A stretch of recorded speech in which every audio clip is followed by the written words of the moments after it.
Hello everyone, सुधा law classes में आपका स्वागत है। आज हम लोग देखेंगे चल और अचल संपत्ति क्या है। चल संपत्ति क्या होता है, अचल संपत्ति क्या होता है, आज हम लोग उसको देखेंगे। चल संपत्ति वह संपत्ति होती है जिस संपत्ति को हम किसी एक जगह से दूसरी जगह ले जा सकते हैं, उसे चल संपत्ति कहते हैं। चल संपत्ति में जैसे धन, आभूषण, बर्तन, घर का सामान, पशु पक्षी इत्यादि या सभी वह चलयमान संपत्ति है जिन्हें कभी भी कहीं भी ले जा सकते हैं। चल संपत्ति को हिंदी में चलयमान संपत्ति भी कह सकते हैं। दूसरी भाषा में जो संपत्ति भूमि से जुड़ी हुई नहीं होती है उन्हें चल संपत्ति कहते हैं, अर्थात जिन्हें आवश्यकता अनुसार अपनी जगह से परिवर्तन कर सकते हैं। चल संपत्ति दोस्तों वह संपत्ति होता है जिसको हम लोग एक जगह से दूसरी जगह ले जा सकते हैं। उससे कुछ यहाँ पर उदाहरण एग्जाम्पल दिया हुआ है। जैसे कोई हमारा धन हो गया, हम लोग जो पैसा वैसा है वो हम लोग एक जगह से दूसरी जगह जाते तो लेकर के जाते हैं। जो हमारा आभूषण है उसको भी हम लोग लेके जाते हैं। अगर हम लोग कहीं दूसरे न्यू सिटी शिफ्ट होते हैं, एक जगह से दूसरी जगह शिफ्ट होते हैं, तो वहाँ पे अपना घर का जो सामान होता है वो हम लोग लेके जाते हैं। अगर हम लोग ले जा पाते हैं वहाँ, तो फिर जितने भी बर्तन वगैरह होते हैं सब लेके जाते हैं। और जब हम लोग जानवर, पशु पक्षी जो हम लोग घर में रखे हुए रहते हैं उसको भी हम लोग एक जगह से दूसरी जगह ले जा सकते हैं।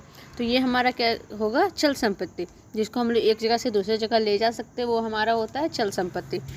और चल संपत्ति को हिंदी में चलयमान संपत्ति भी कह सकते हैं। और साधारण भाषा में और भी साधारण शब्दों में कहे तो जो संपत्ति, जो चीज़ भूमि से जुड़ा हुआ नहीं होता है उन्हें चल संपत्ति कहते हैं, अर्थात जिन्हें आवश्यकता अनुसार, जिन्हें ज़रूरत के अनुसार अपने जगह से परिवर्तन कर सकते हैं, मतलब एक जगह से दूसरी जगह ले जा सकते हैं, जिससे उसकी गुणवत्ता, क्षमता या मात्रा में कोई बदलाव किए बिना एक स्थान से दूसरे स्थान पर ले जाया जा सकता है। निजी संपत्ति, वाहन, किताबें, खड़ी लकड़ी आदि चल संपत्ति के कुछ उदाहरण हैं। सिर्फ अचल संपत्ति को हस्तांतरण करने के इरादे से सुपुत्र करने से ही उसके हस्तांतरण की प्रक्रिया पूरी हो जाती है। इसके अतिरिक्त चल संपत्ति का पंजीकरण भारतीय पंजीकरण अधिनियम 1960 के तहत वैकल्पिक है, जिससे उसकी गुणवत्ता, मतलब जिसमें उसकी कोई भी जो गुणवत्ता है ये सब बदलाव नहीं किया जाता है, उसको हम लोग क्या बोलेंगे, चल संपत्ति। यहाँ हमारा 1908 होगा। अचल संपत्ति वह संपत्ति होती है जिससे संपत्ति को किसी एक जगह से दूसरी जगह नहीं ले जा सकते, उसे अचल संपत्ति कहते हैं। अचल संपत्ति में जैसे भूमि, घर, प्लॉट इत्यादि या सभी वह स्थिर संपत्ति है जिन्हें कहीं भी नहीं ले जा सकते हैं। अचल संपत्ति को हिंदी भाषा में स्थिर संपत्ति भी कह सकते हैं। दूसरी भाषा में जो संपत्ति भूमि से जुड़ी हुई होती है उन्हें अचल संपत्ति कहते हैं, अर्थात जिन्हें आवश्यकता अनुसार अपनी जगह से परिवर्तन नहीं कर सकते हैं और वह स्थिर रहते हैं। अचल संपत्ति दोस्तों वह संपत्ति होता है जो चल संपत्ति, उसका जस्ट उल्टा कर दीजिए। चल संपत्ति को जो हम लोग एक जगह से दूसरी जगह ले जा सकते हैं, पर अचल संपत्ति को हम लोग एक जगह से दूसरी जगह नहीं ले जा सकते, वो स्थिर होता है। जैसे एग्जाम्पल में लोग देख सकते हैं, कोई भूमि है, हमारा घर है, घर अगर हम लोग कहीं बना लिए उसके बाद अगर हम लोग को दूसरी जगह शिफ्ट होना रहता है तो क्या हम लोग घर को ले जा सकते हैं? नहीं। ये सब वो सब स्थिर रहता है, मतलब एक जगह पे स्थिर रहता है, वो कहीं हिल डुल नहीं सकता है, उसको हम लोग अचल संपत्ति कहते हैं। और दूसरी भाषा में कहें, जो संपत्ति भूमि से जुड़ा होता है उसको अचल संपत्ति कहते हैं, उसमें कोई परिवर्तन नहीं होता है, हमारे ज़रूरत के अनुसार भी कोई परिवर्तन नहीं होता है, और इसको हिंदी भाषा में स्थिर संपत्ति भी कहते हैं।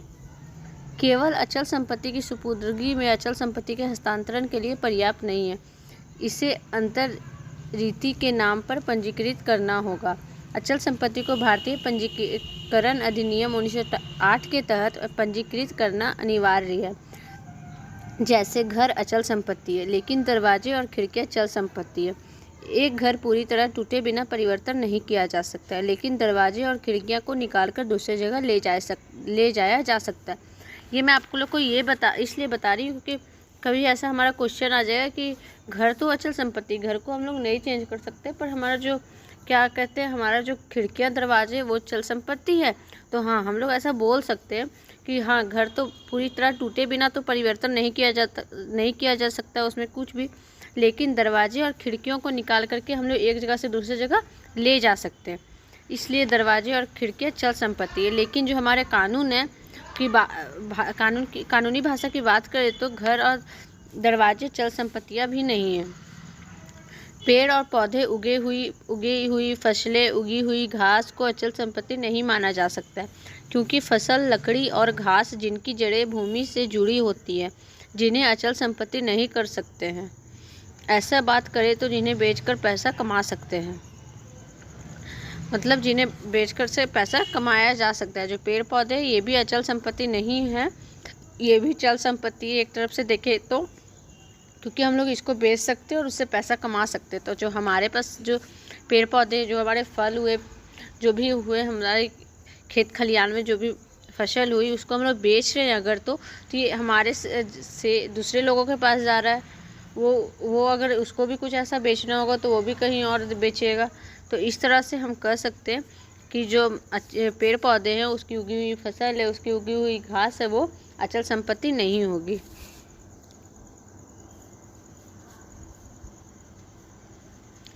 तो इस वीडियो में हम लोग देखें दोस्तों, चल संपत्ति क्या होता है, अचल संपत्ति क्या होता है। आज के लिए बस इतना ही। मैं कल फिर मिलूँगी नए वीडियो के साथ। तब तक के लिए नमस्कार।